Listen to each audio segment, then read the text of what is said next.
Amados hermanos en Cristo Jesús, paz a vosotros, hermanos, que el Señor los bendiga muchísimo, les guarde, les cuide, les libre y les siga procurando y bendiciendo enormemente. Hoy, hermanos, seguimos nuevamente administrando nuestra vida y alimentándola de la palabra de Dios. Y hemos llegado con un eslogan, aprendiendo otra vez del libro o de la carta de los Filipenses, un bosquejo. Y nuestro tema, hermanos, espera de buenos resultados de su prisión, que está basado en la 9ª semana, hermanos. Y este tema de espera de buenos resultados de su prisión lo tenemos en, como ya lo habíamos visto, vamos a estudiar Filipenses, capítulo 1, versículo 19 al 26, hermanos. Vuelvo a repetir, carta a los Filipenses, capítulo 1, versículo 19 al 26. Filipenses 1, 19 al 26, hermanos. Acompáñame a leerlo. Lo voy a leer en la Palabra de Dios para Todos, en la PDT, hermanos, para poder comprender un poquito más claro el mensaje. No sé qué versiones tenga ustedes, pero yo ocuparé una PDT, hermanos, ¿sí? Dice así la palabra de nuestro Dios. Palabra de Dios para todos. Filipenses capítulo 1, 19 al 26. ¿Por qué? Sé que esto resultará en mi bienestar, gracias a sus oraciones y a la ayuda del Espíritu de Jesucristo. Mi principal deseo y esperanza es no fallarle a Cristo. Espero seguir, como siempre, teniendo el valor necesario para honrar a Cristo a través de mi vida, sin importar si vivo o muero, porque para mí vivir es servir a Cristo y morir sería una ganancia. Pero si sigo viviendo en este cuerpo, aprovecharé más mi trabajo, por eso no sé qué escoger. Es muy difícil escoger entre vivir o morir.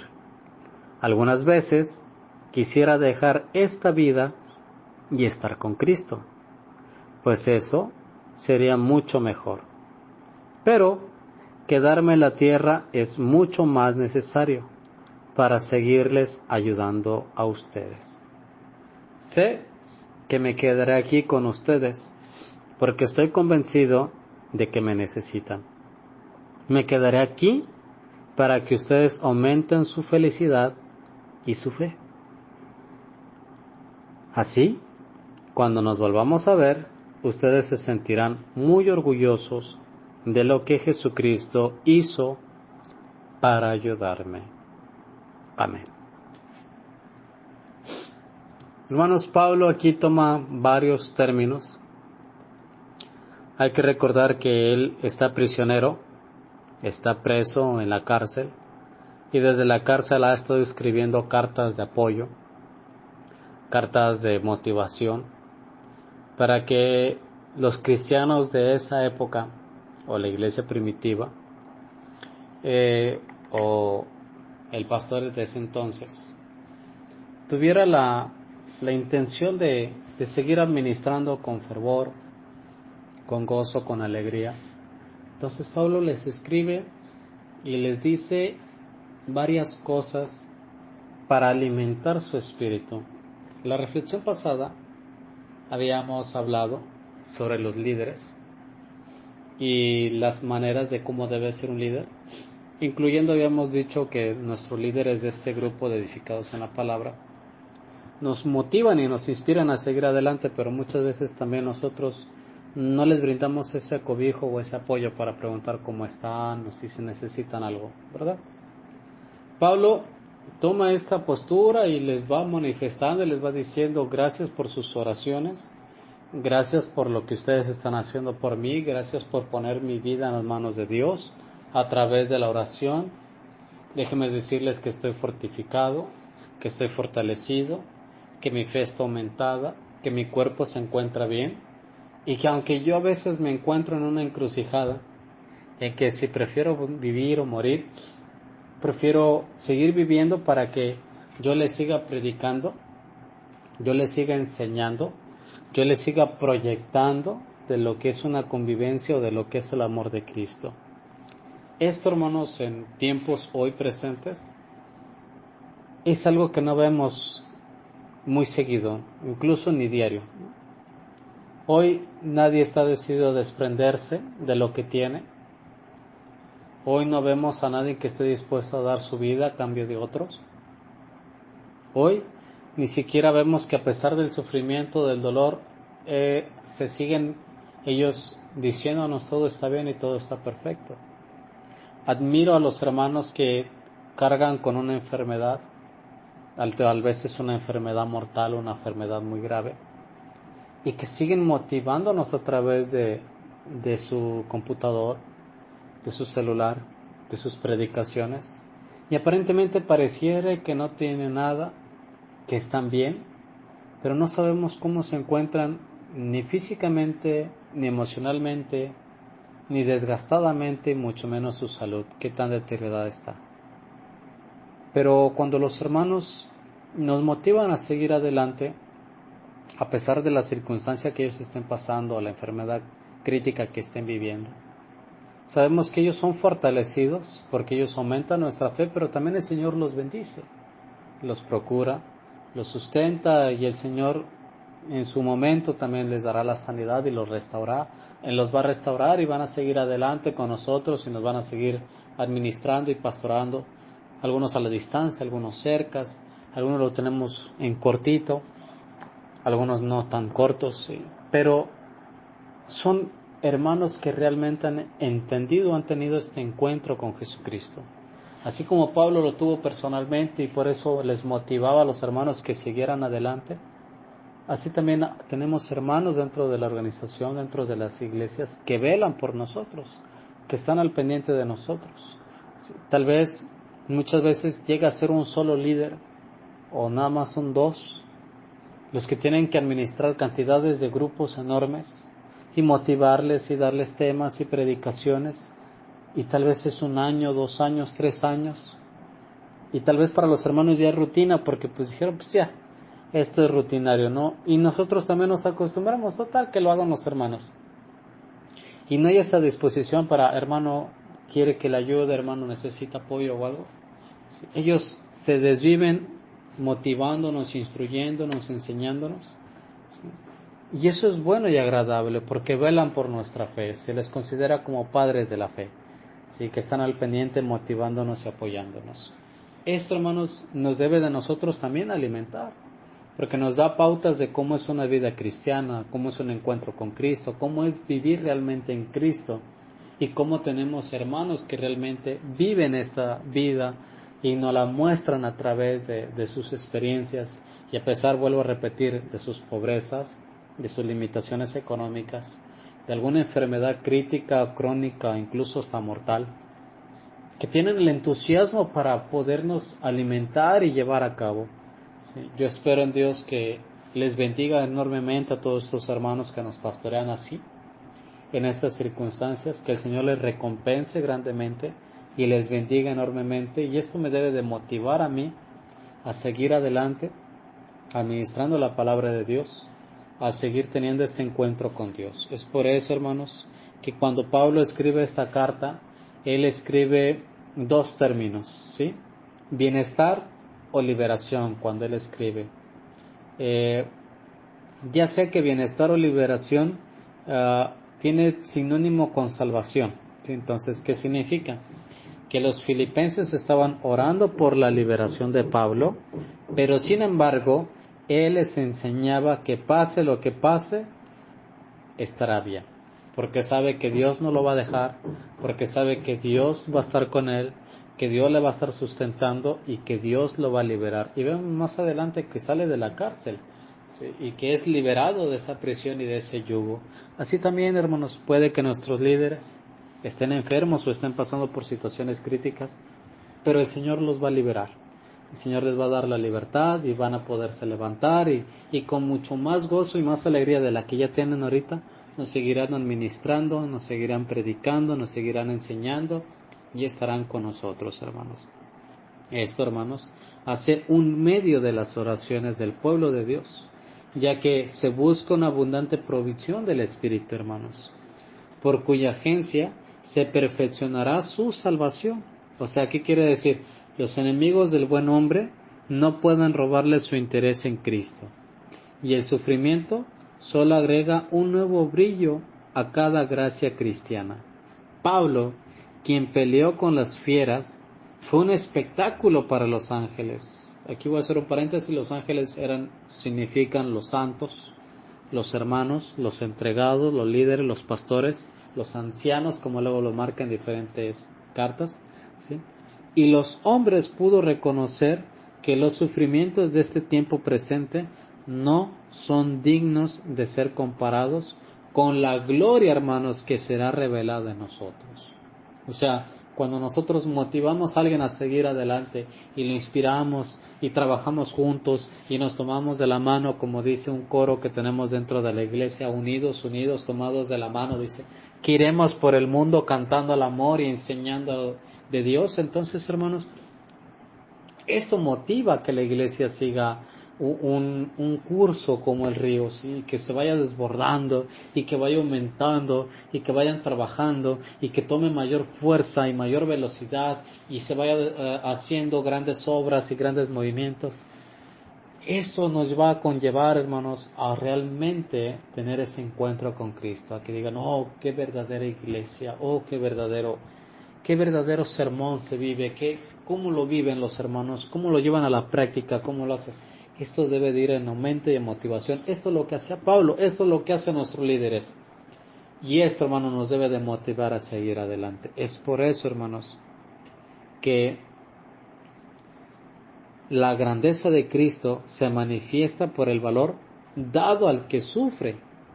Aunque no está seguro de lo que espera, según mi anhelo y mi esperanza, como lo dijo Pablo, que en nada me avergonzaré, sino que Cristo será magnificado en mi cuerpo, sea por vida o por muerte, por la ferviente expectativa y la esperanza de la gloria futura. El apóstol, hermanos, no tenía necesidad de avergonzarse de su obra para Dios o de la obra de Dios en él, pero consideraba sus sufrimientos no como una manifestación de su propia bondad, sino de la gloria de Jesús, quien le dio fuerzas y fortaleza para soportar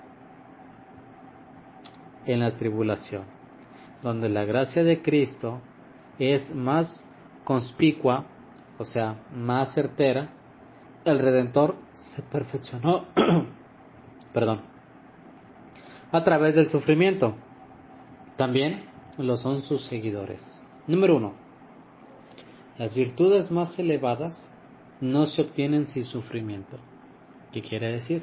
No puedes obtener una recompensa mayor si no estás preparado para recibirla. Pero para que tú estés preparado para recibirla, tienes que pasar por un proceso. Y ese proceso, es doloroso, es sufrimiento.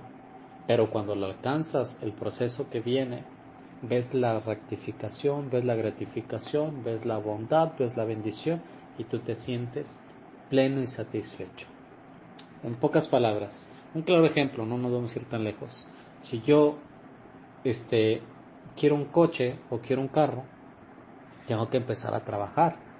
Pero no porque esté trabajando también voy a gastar ese dinero, tengo que aprender a ahorrar, hacer un proyecto para ahorrar. Si tengo que reducir también incluso hasta mi cinturón para no comer mucho, lo tengo que hacer, ¿sí? Y cuando ya tenga la cifra o la cantidad y lo compre, la satisfacción y la gratificación va a ser muy grande, porque va a decir uno, lo logré, lo alcancé, luché por lo que yo estaba prevaleciendo. Quiero salir de viaje, quiero ir a Estados Unidos, necesito la visa, o no, quiero ir a otro país, tengo que hacer un proyecto, a ver qué es lo que voy a hacer, qué estoy dispuesto a sacrificar para poderlo obtener, ¿no? A esto es lo que se estaba refiriendo, hermanos. Las virtudes más elevadas no se obtienen sin sufrimiento. Número 2, el sufrimiento por la verdad fortalece nuestro apego a ella, ¿sí? ya que esto nos va a motivar a seguir adelante, adelante, adelante y hacerlo por un bien. Este ahorro es para ir a Estados Unidos, este ahorro es para el carro, este ahorro es para la casa, este ahorro es para la boda, este ahorro es para salir de viaje, este ahorro es para, etcétera, etcétera, etcétera. ¿Sí? Entonces, sufrir por la verdad es a menudo un medio para difundirla. Sufrir por Cristo es un medio para difundirla. Tal vez hoy estoy careciendo, tal vez hoy estoy pasando por necesidad, pero el día de mañana esto que estoy pasando me va a servir para que yo pueda decir, Dios te bendiga, Dios te ama, confía en Él. Yo pasé por este momento, pero el Señor no me abandonó, siempre estuvo presente. La vida de Cristo, hermanos, el cristiano la debe de vivir en 3 etapas. Número 1, Cristo fue la fuente reconocida de la vida del apóstol. Para nosotros, Cristo tiene que ser esa fuente reconocida de la vida. Uno tiene que, cuando uno lo profesa, que el Señor es mi pastor, está uno profesando que en Él está nuestra confianza, de Él depende nuestra seguridad, fortaleza, bendición, prosperidad, restauración, edificación, comunión, pero también en el momento de angustia y desesperación, como lo dice también un canto, hermanos, en el tiempo de angustia, ¿sí? En Él esperaré en todo tiempo y en todo lugar, bendeciré al Señor. ¿Sí? Entonces, para esto me va a servir. Número 2, Cristo fue el objeto supremo de la contemplación del apóstol. No se fijó en la recompensa, no se fijó en lo que estaba por venir. Su mirada pues estaba en Cristo, en que con sus obras se edificara a Cristo, con sus obras se diera a conocer a Cristo, con su vivencia se hablara de Cristo y dijeran, wow, cómo vive la vida cristiana. En eso se esforzó Pablo y en eso nos tenemos que esforzar nosotros para tener una vida de Cristo como verdaderos cristianos. Y por último, número 3, la gloria de Cristo fue el gran fin de los esfuerzos del apóstol, la vida y la muerte del cristiano, ya que para nosotros, o para Pablo, si moría estaba recompensado porque sabía que había hecho ya lo necesario para poder vivir y se desprendería ya de deudas, de tentaciones, de pecados, de distorsiones, etcétera, etcétera, porque sabe que él muriendo ya no iba a estar tentado a nada de esto.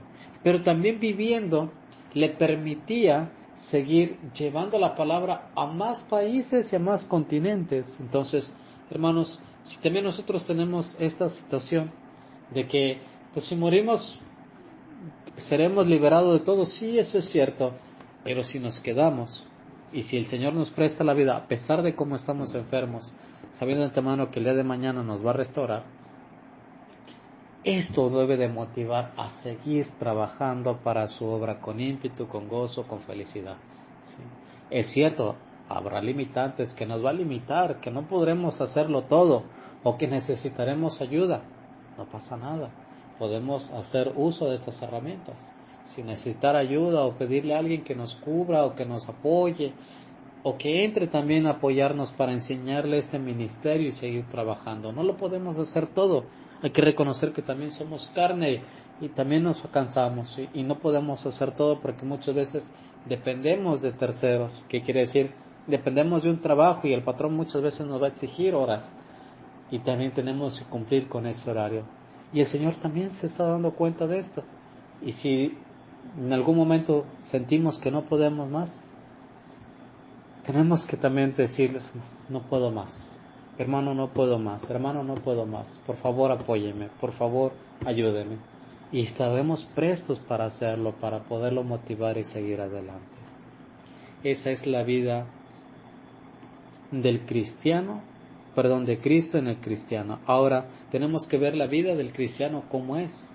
También la hemos dividido por etapas. Número 1 es una vida en Cristo. ¿Qué es una vida en Cristo? Bueno, comenzó en regeneración. La vida en Cristo te va a regenerar. Si tú cometías algún detalle o tenías fallas en algo, vas a ser regenerado para no volverlo a hacer. Es realizado por fe. Nada viene nada más por el estudio o por la práctica. Uno tiene que creer que el Señor va a estar ahí fortaleciéndonos y sustentándonos. Y número 3 es sostenido y aumentado por el conocimiento divino. Uno tiene que vivir, tiene que invertirle, como lo dice Pablo en su carta, en su segunda carta, le dice, tienes que invertirle al conocimiento y a la gracia de nuestro Señor Jesucristo, para que tú puedas proyectar y defender lo que es una perspectiva y una vida cristiana. Para esto tienes que invertir, ¿sí? Entonces, esto, hermanos, es una vida en Cristo. Y como dije que lo habíamos dividido por etapas, vamos a la segunda etapa. Es una vida por Cristo. O sea, el ejemplo de Cristo es su modelo. ¿Qué modelo? ¿Cómo vivió Cristo? Todo esto lo encontramos en Mateo, Marcos, Lucas y Juan. Ese modelo tenemos que tomarlo en cuenta, hermanos. ¿Sí? La voluntad de Cristo son sus leyes tanto para Pablo, para el apóstol, como para nosotros. Tienen que convertirse en ley. Y la más grande, la del amor. La que ya habíamos visto y que lastimosamente cuesta mucho llevarla a la práctica dentro de la iglesia. Número 3. La gloria de Cristo es su fin. Con que Cristo sea glorificado, exaltado, reconocido y que todos le den gracias y lo acepten como su único Salvador, su único y suficiente Salvador, habremos hecho un gran trabajo y nos sentiremos gratificados, porque la gloria de Cristo es nuestro fin, es lo que buscamos con ese anhelo, que sea reconocido, que sea exaltada, y el Señor nos dará el pago, hermanos. ¿Sí? Sucesivamente viene la muerte del cristiano, hermanos. También la hemos dividido por etapas. ¿Sí? La muerte del cristiano es una ganancia al verse privado de algo. ¿Qué quiere decir? O sea, privado del cuerpo pecaminoso. Dejarás de pecar, ya estarás libre de tentaciones. Serás liberado de la tentación, de los enemigos, del sufrimiento y de la muerte. Eso es si mueres. Pero también la muerte del cristiano es una ganancia mediante la adquisición de algo. O sea, la liberación acelerada para adorar a Dios. O sea, cuando uno también decide entregar su vida a Cristo, muere para el mundo y vive para Cristo, ¿sí? o resucita para Cristo. Aquí ya habla sobre el bautizo, ¿sí? Entonces, ya es algo mediante la adquisición, o sea, la libertad acelerada para adorar a Dios. ¿Sí? Profeso, confieso y declaro en las aguas del bautizo como a Cristo, mi Señor Jesucristo, único y suficiente Salvador. ¿Sí? Entonces, ahí entra también esa parte. La última adición del cuerpo, o sea, glorificado con su forma y poderes exaltados. ¿Sí? Reconozco que Él murió y resucitó para poder limpiar mis pecados y darme el regalo de la vida eterna. 3. La bendita reunión y comunión con los amigos fallecidos. ¿Qué quiere decir? Que esto ya habla al futuro. Ya que alcancé, que ya entregué, que ya viví, me espera una recompensa. Claro, si durante todo este tiempo luché por ella, sé que cuando venga aquel momento podré recibir esa recompensa igual como lo hicieron mis antepasados, como lo hicieron mis hermanos, como lo hicieron mis padres de la fe, etcétera, etcétera, etcétera. Número 4. La presencia y la compañía de Cristo para siempre. Eso nadie nos lo va a quitar. ¿Sí? No va a haber nadie que nos pueda quitar la presencia de Cristo. Y eso es gratificante y muy bueno, porque uno se siente bendecido, pleno, certero, gratificado y sobre todo muy, pero muy, muy bien en la gracia redentora de nuestro Dios. Entonces, hermanos, cuando Pablo escribe sobre bienestar o liberación o salvación, ¿sí? Ya que los filipenses, la iglesia de Filipenses, estaba orando por la liberación de Pablo, él les dice y él les enseña que pase lo que pase, él estará bien.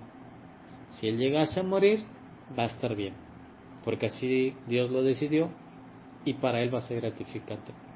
Pero también sabiendo que él va a vivir y va a salir de ahí y los va a ir a visitar y va a estar con ellos y va a convivir y va a comer y van a tener cultos y van a escucharlo predicar y van a ver la gloria redentora de Dios, etcétera, etcétera, etcétera, también va a motivarlos. Entonces, hermanos, hoy nuestros líderes, no sé, a lo mejor están cansados, a lo mejor están pasando por algún sufrimiento, no sé cuánto tiempo lleva este grupo, pero no estaría mal también decirles a los hermanos, hermana, ¿Cómo están?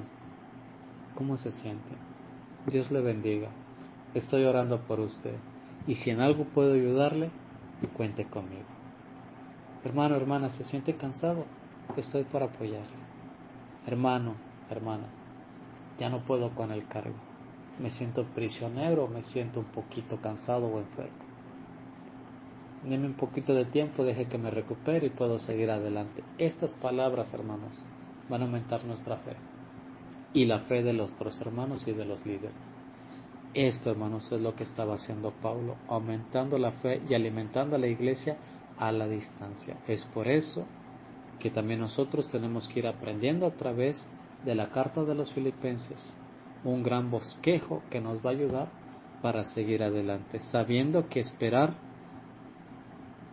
al estar a la espera de buenos resultados de la prisión va a haber liberación, restauración, edificación, exaltación y sobre todo comunión, pero mucha bendición. Y eso es lo que buscamos como un verdadero cuerpo, como una verdadera iglesia, algo estar unidos. Entonces, hermanos, hay que seguir al frente, hay que seguir adelante. Vuelvo a repetir, no nos cuesta nada decirle a los hermanos, hermano, hermana, ¿cómo está? ¿Cómo se siente? Hermano, hermana, aquí estoy. ¿Necesita apoyo para algo? Cuente conmigo. Y también es válido que nuestros líderes digan, hermanos, por motivo de enfermedad, o por motivo de trabajo, o porque no tengo un medio para poder seguir trabajando, quiero pedir un permiso en lo que me recupero, en lo que el Señor me restaura, en lo que tengo un medio otra vez para volver a reintegrarme a seguir trabajando. Es válido, hermanos, porque esto somos ya maduros en la fe y nos debe de mover a seguir esperando los buenos resultados. Esto que tenemos que hacer como iglesia, esto nos debe de mover a seguir adelante. Que el Señor continúe derramando de su infinita gracia, de su gran amor, que les ayude, que les cuide, que les proteja, que bendiga su hogar, que bendiga su familia, que bendiga sus hijos, sus nietos, que bendiga su alacena, para que nunca les falte ni el pan de cada día ni el sustento de cada día, que bendiga sus carteras, para que tampoco les falte el dinero, que el Señor derrame bendiciones hasta que sobreabunde, que sean bendecidos y recompensados en todo, tanto económico, emocional, físico y de salud, que el Señor les multiplique y les dé una doble porción de su Santo Espíritu, para que sus fuerzas y su fortaleza vayan en aumento y que su fe sea equipada y restaurada. Les envío un fuerte abrazo y saludo a la distancia. Que el Señor les bendiga mucho y en gran manera y les conceda las peticiones de su corazón. Paz a vosotros, hermanos, Dios les bendiga. Amados